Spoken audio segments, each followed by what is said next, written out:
Courage is one of those things that you really can't think a lot about to have it, because fear is a mindset. And when you allow yourself to think a lot and question things on a deeper level, you may stop yourself, because then you start thinking about all the things that could happen or all the things that can go wrong. I remember being on a ride along with my, well, not a ride along, but a call. We were actually in a pursuit with my FTO officer, and I was a new officer. And he kept telling me to get out the car and chase this guy. And we were driving still. And we were slowing down, but the guy bailed out of his car and he was like, get out, go get him, get him. And I'm like, we're still driving. And then the way he turned at me and yelled, go. Before I knew it, the door flew open and I was jetting out the car. My legs wobbled a little bit. And then I got my footing and I ran. And I chased after the guy. I jumped over the fence and did all these things that I never did before because I was still new. And I was just like, at the end of it, I was amazed. I was like, I got out the car while I was still rolling. I jumped the fence. I was like reflecting on it. And oh my goodness, I can't believe I did that. Then I was like, wow, I did that, And I'll never forget that moment because I was afraid. But the way he had stunted my fear with his expression and his outburst, I couldn't think. I just reacted and I just acted and I just did it. But after the fact, I was really happy that I did it because everything worked out well. And I was really proud of myself. And then I had confidence to do the next thing. Now, writing a book isn't as extreme as that. However, when you stop thinking and you just go and you just act, then you'll find out that you really did have what it took to do it. Okay, everyone, welcome back to Living the Next Chapter. I have someone with me today who is an inspiration and does something on her day job that's just wonderful and helps a lot of people. And now she's going to take that love for helping people and translate that into sharing the story and helping people through her writings. Welcome to the podcast. So great to have you here, Dominique. How are you? I am well. How are you? I'm good. This is your first time on a podcast, correct?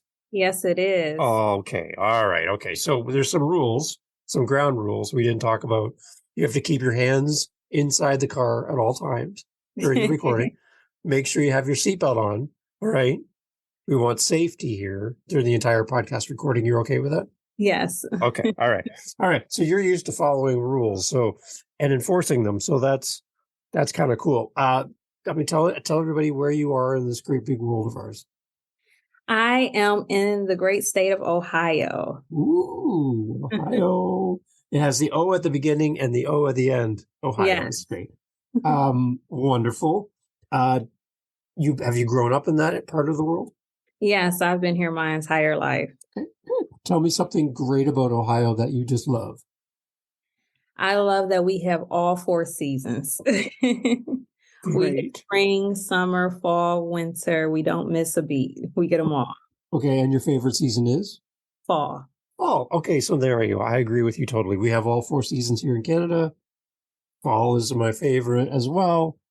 So there we go. We've already connected on that. I love it. Great. So tell me a little bit about your author journey. Tell me how this all started for you.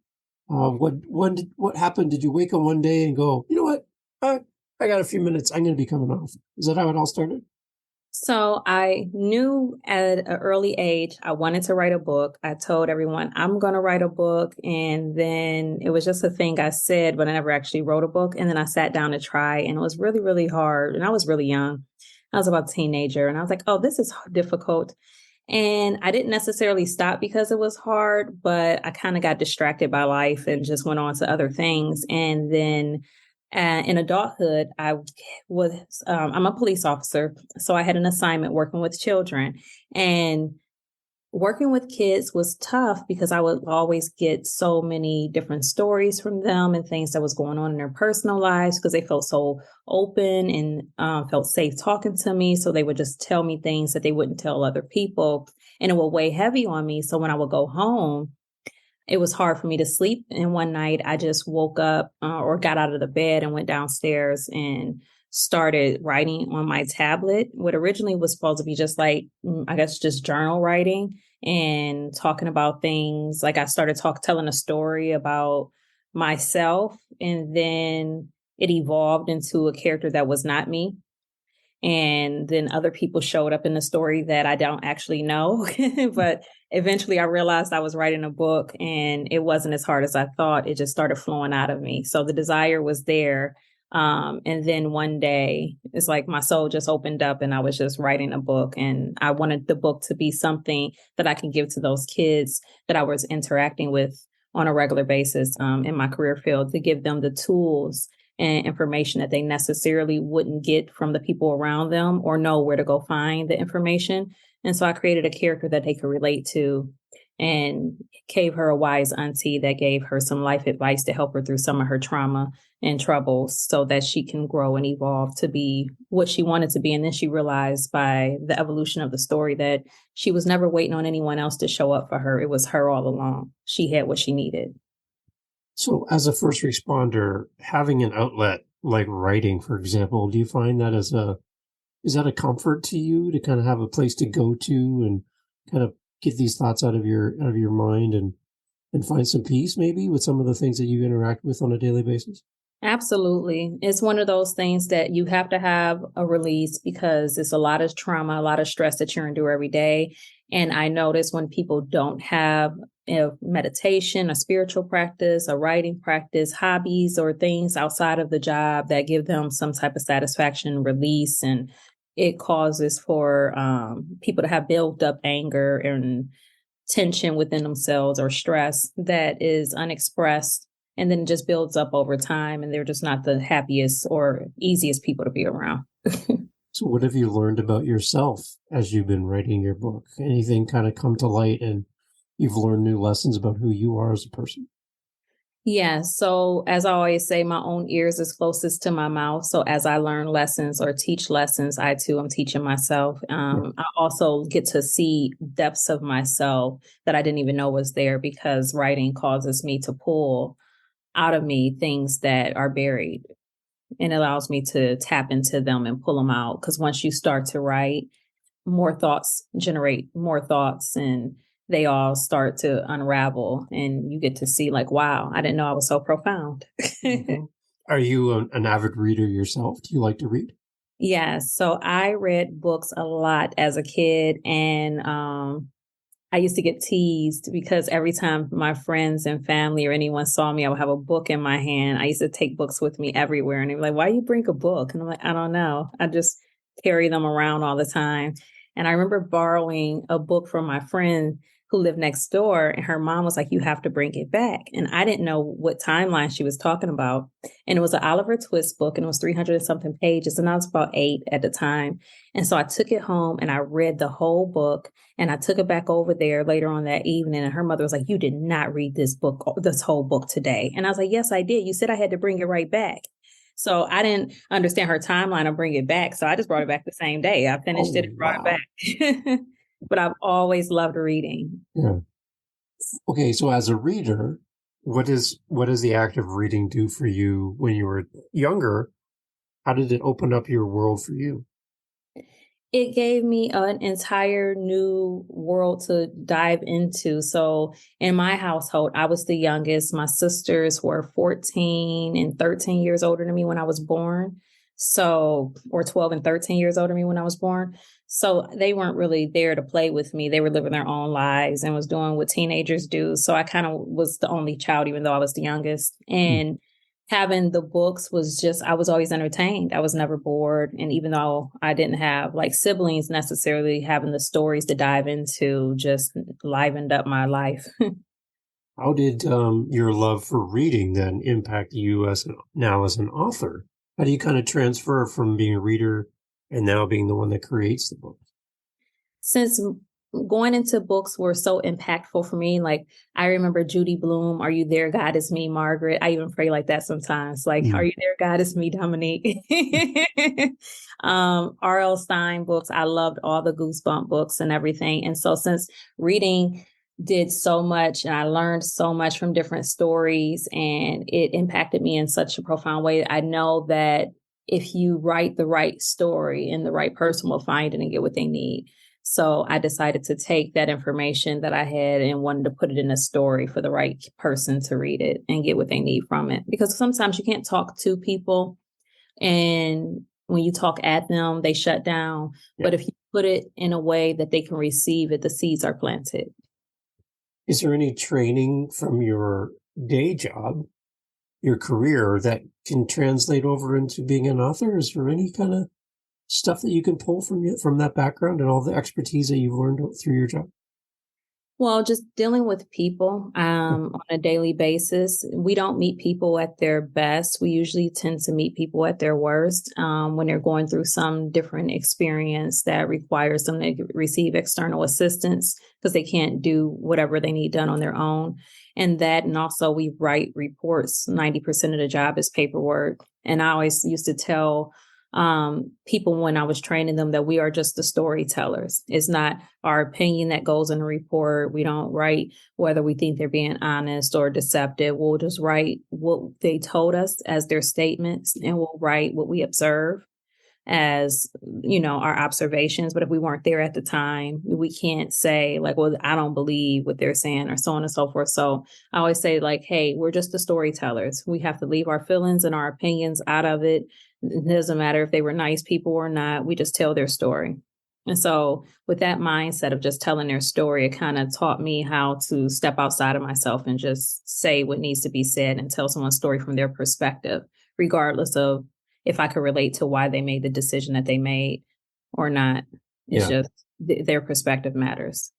Because I would think too, then like situational awareness, you guys in your job, you're always like your head's on a swivel. You're bringing in all this information from multiple sources, and then the confidence that you have to make a decision or to take control of a situation, right?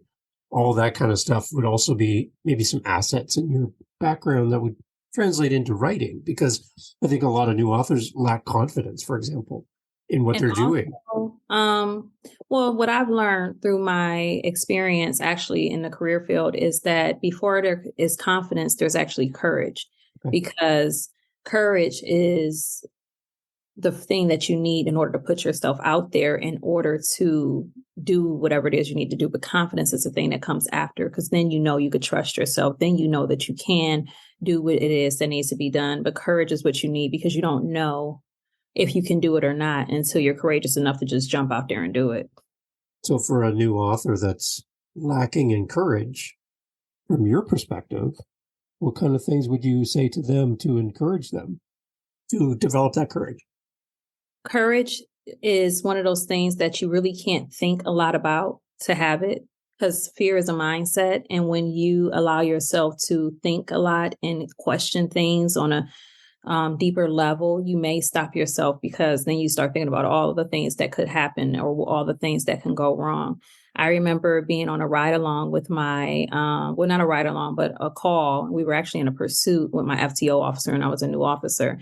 And he kept telling me to get out the car and chase this guy. And we were driving still. And we were slowing down, but the guy bailed out of his car and he was like, get out, go get him, get him. And I'm like, we're still driving. And then the way he turned at me and yelled, go. Before I knew it, the door flew open and I was jetting out the car. My legs wobbled a little bit. And then I got my footing and I ran. And I chased after the guy. I jumped over the fence and did all these things that I never did before because I was still new. And I was just like, at the end of it, I was amazed. I was like, I got out the car while I was still rolling. I jumped the fence. I was like reflecting on it. And oh my goodness, I can't believe I did that. Then I was like, wow, I did that, And I'll never forget that moment because I was afraid. Yeah. But the way he had stunted my fear with his expression and his outburst, I couldn't think. I just reacted. And I just acted and I just did it. But after the fact, I was really happy that I did it because everything worked out well. Yeah, good. Yeah. And I was really proud of myself. And then I had confidence to do the next thing. Now, writing a book isn't as extreme as that. However, when you stop thinking and you just go and you just act, then you'll find out that you really did have what it took to do it. Because that's what I'm afraid of, Dominique, because there's a lot of people that have a story to tell, a story that can help many, many people. but they're trapped in fear, a lack of courage. Maybe they just don't even know where to start writing. So having you on and learning from you at least gives some people some inspiration to say, you know what, Dominique can do it.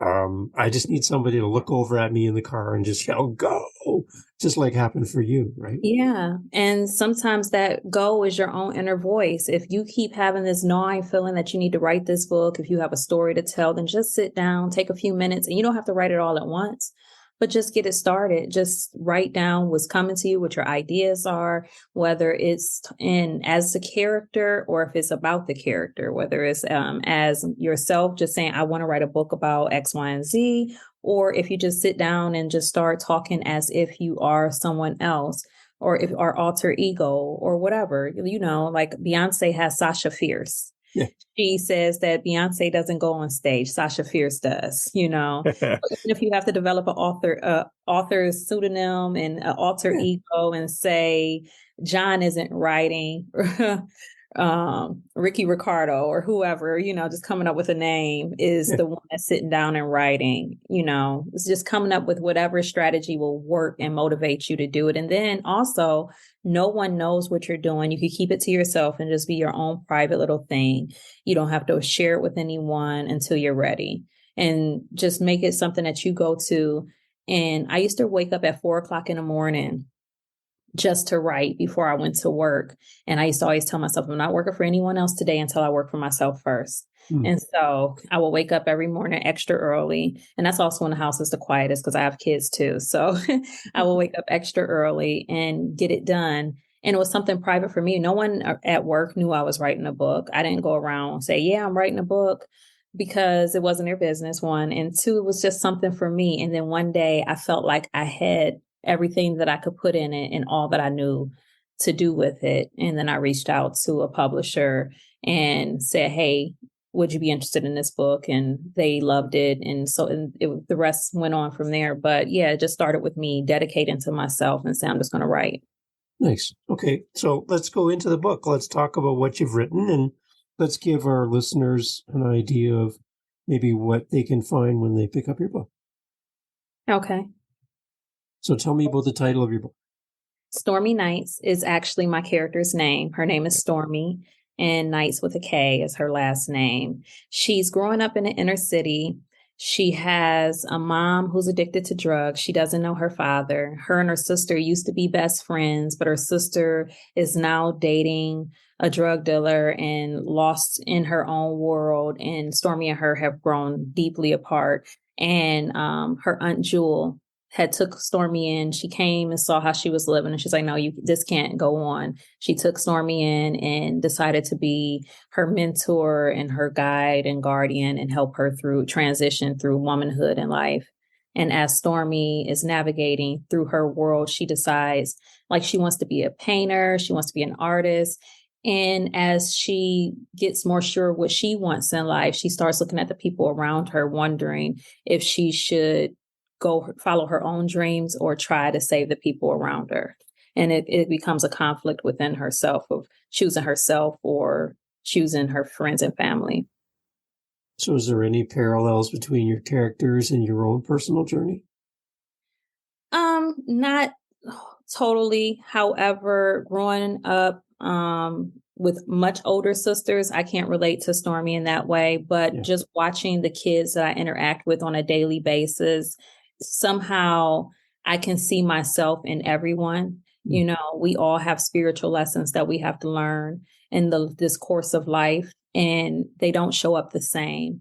But we all have moments where we have to choose ourselves. We all have moments where we have to decide if we are going to live the way we've been living, or if we're going to try a different path, or we have to leave some people behind, or what is our actual vision for our lives. And we have to formulate that and stick to it. And so we all have to go through the same lessons that Stormy is going through, but my life doesn't mirror it in that way. But the lessons have.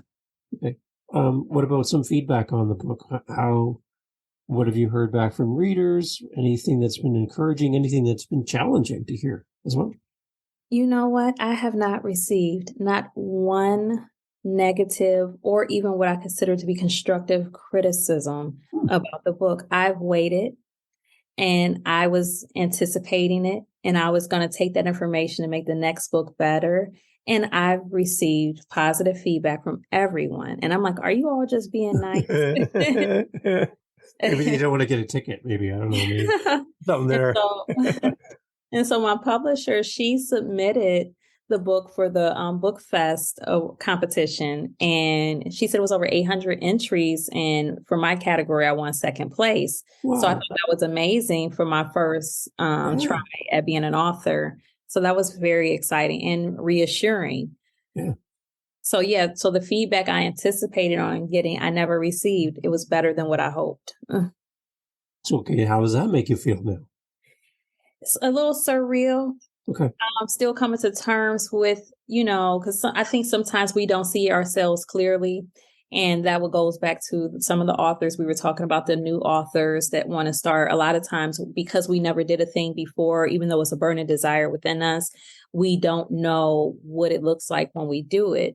So we're afraid of what other people will say, how they'll respond to it, whether or not it'll be received and with open arms. And I was worried. I was like, I don't know what people are going to say when I put this out there. And then once it got out there and no one was saying anything, like the movie Carrie, like her mom said, they're all going to laugh at you. They're all going to. I was waiting on that moment and it never came. And it's just getting better and better. The book is gaining more attention and I'm happy about the feedback that I'm receiving. And so it's very encouraging to keep going. See, again, I can't totally imagine what it feels like to write because I haven't written my own book, but I would think there'd be a part of me that would be like, I kind of hope it doesn't go well so I can prove to myself that it wasn't a good idea to write a book.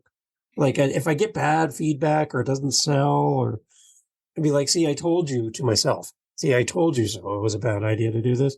But now you're getting just good feedback. It's like, I can't even have that moment where I'm like doubting what I did. You're just getting affirmations all around. That's great. Yeah. So now it's just encouraging me to keep going. And so, I'll find a way to be afraid with the next and the next, but, because that's human nature to find things to worry about. Yeah. But I'm going to keep going because it encouraged me to do so. Like whoever it is meant for will receive it and they'll receive it well. Okay. So let's talk a little bit about your publisher. You found a great publisher. Tell me about your relationship with them. Let's brag about them a little bit. Write and Vibe Publishing. So it's a hybrid publishing company. It's like the best of both worlds between traditional publishing and independent publishing. So I met Corey Sykes, and she's the owner of Write and Vibe. And I reached out to her and I asked her to take a look at my book. And she read through it and she loved it. She did some editing and she published everything.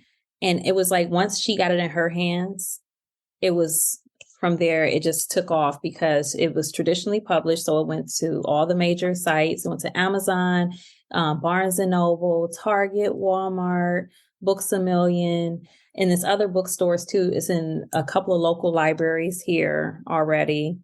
And she's just, she submitted it to the Book Fest and the Book Fest competition. And she's just doing such an amazing job. We went to the American Library Association conference last year. We're going again this year, but this year I have a table set up to sign books and give my books to librarians there. Nice. It's exciting.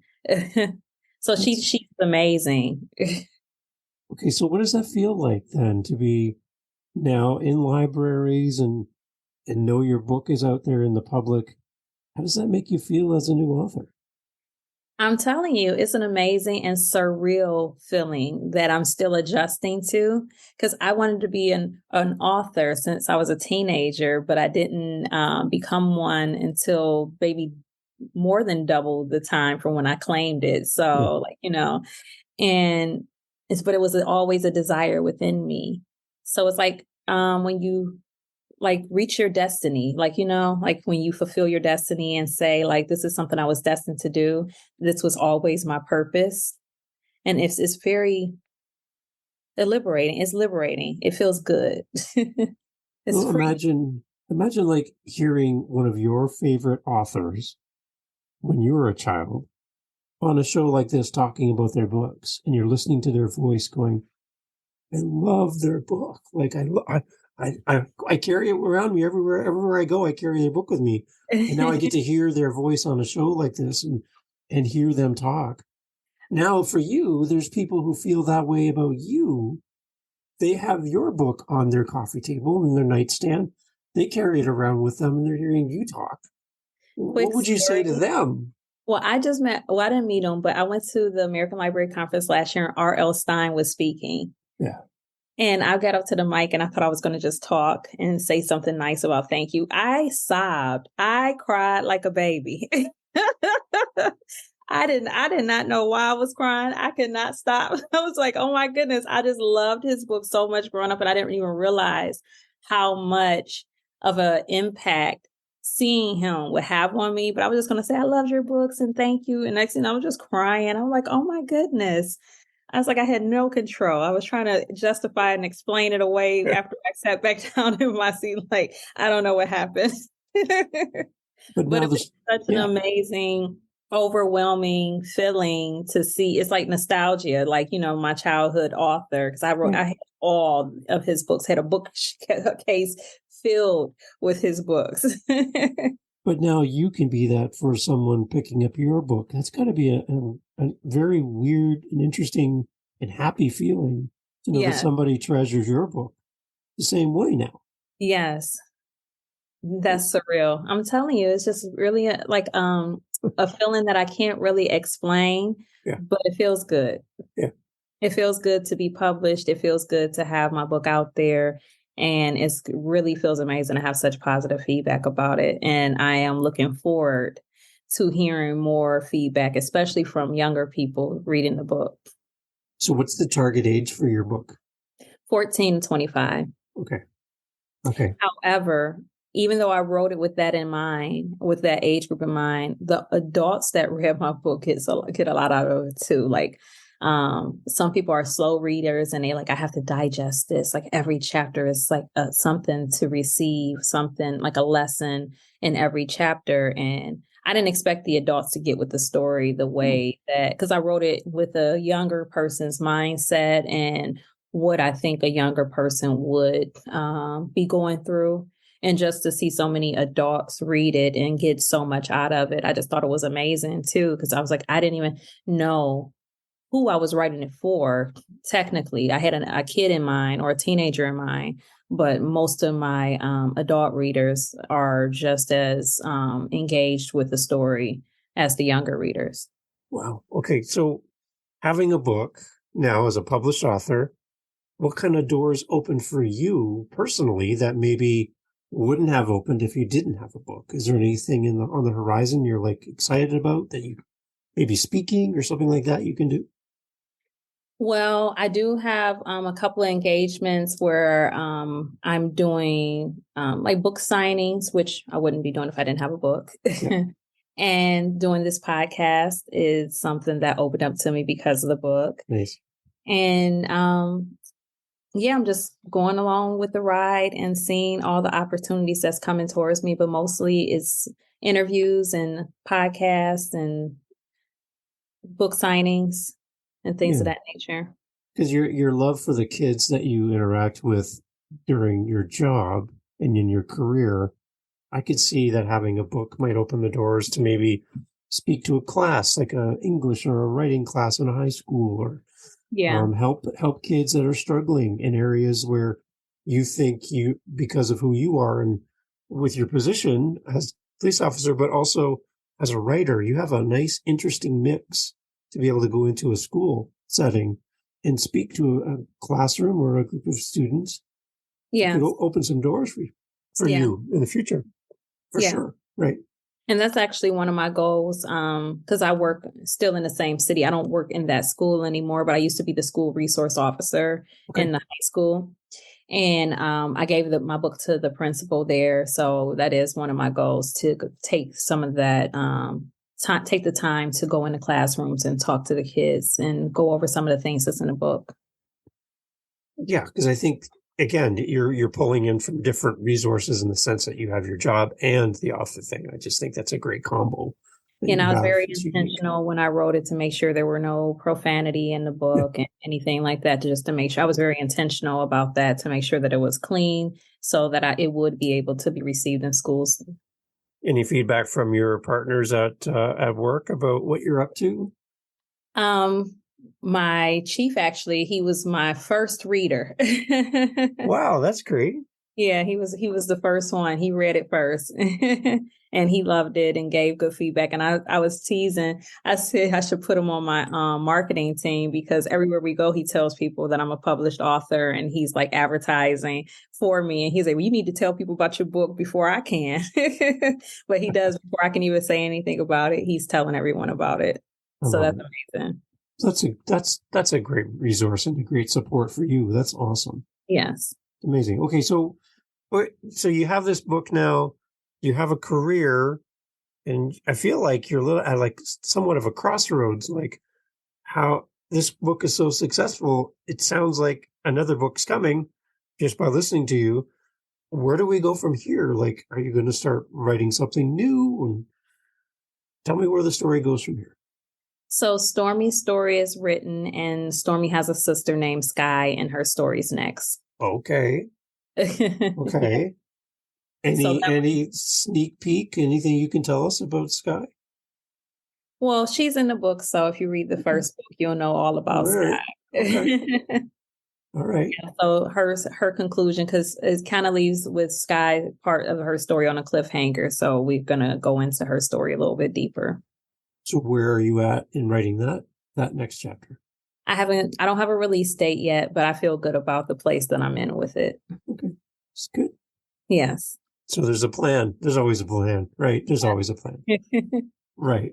Okay. I'm very encouraged through this experience. So now it gave me a boost of energy and a boost of confidence to just let my imagine. Because I worried a lot when I was writing this story, like, oh, I don't know. And now it's just like, okay, I got it. And I'm just going to go with it. Okay. The other thing I hear a lot from authors is they get to the finish line, the book's published, you have a box of books beside you, and now it's time to market your book. And you're like, now I got to start all over again. I thought I was done, but now I got to start marketing.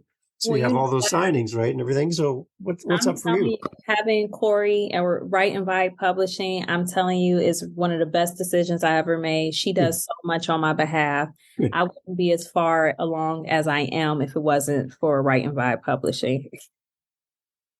Yeah, I think we're going to make Corey very happy when she hears all this. So yeah, that's one of the key things I think maybe for a new author is to find a good team to surround you and support you. She does an amazing job. How did you find them? It was a referral from. I asked a friend if they knew anyone that edits books. Okay. And then I went and talked to her for editing. And then I learned in the process that she actually published books as well. And so we got to talking and I decided to let her publish and she did everything. That it was such an amazing experience. That's all I can say. She took care of everything. And once she had the book in her hands, it's been going up from there. There you go. Thank you, Corey. Good job. It's great when you find great people to surround you and support you, right? So yes. Exciting. Yeah. So tell me, for the people listening, where's the best place to connect with you if they want to talk to you? Maybe they want you to come and speak in their school or address some students or sign your books. How do people connect with you? Well, I'm on Instagram. Dominique Krystal Dawn is my handle on Instagram. That's the best way to find you? Or email. Okay. Yeah. So we can put all that information in the show notes. Yes. So as we kind of close off our thoughts for today, what would you say to a new author, again, that's still wrestling with getting started? We talked about just, so you're going to turn to them in the car and say, just go. Yes. But what else can we say to support them? How can we encourage them?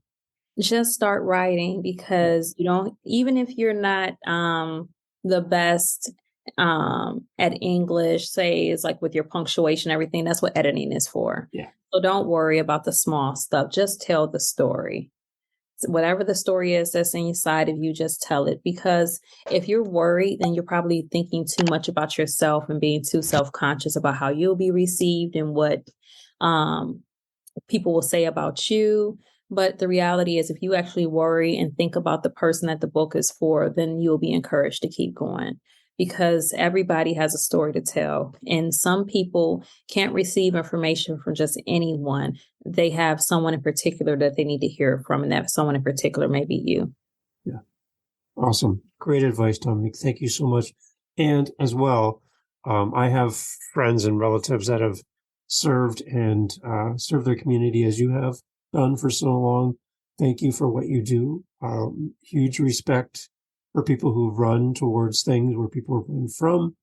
And you are a great example of a kind person that gives back to their community, and good things are coming your way because you've put good out into the world. So thank you for all that you do. Really, really appreciate it.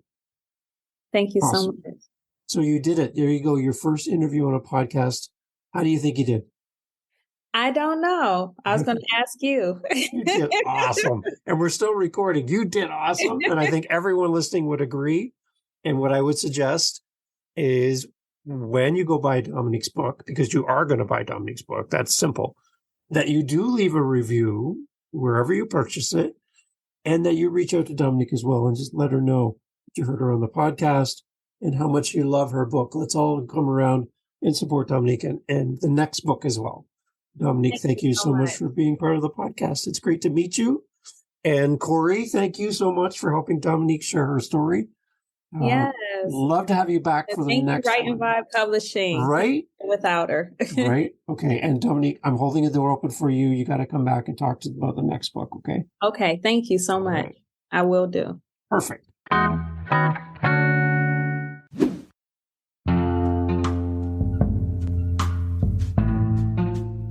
Thank you for being part of Living the Next Chapter. Hey, look, we're having such a great time talking to authors around the world. If you are an author and you would like to be on this very show, I would love to talk to you.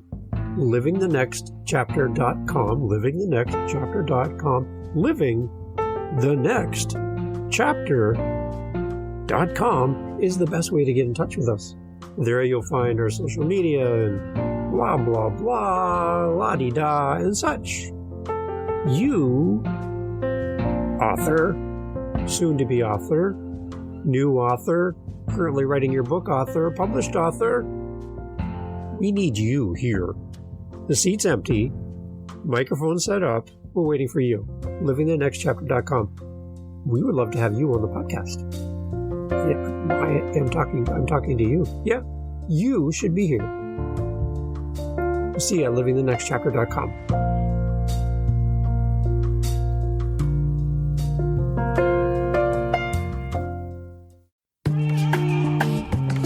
Mindshift Power Podcast, the podcast for teenagers and those who work with them. There's a huge problem in America today. There's a very large disconnect between teenagers and the adults who work with them.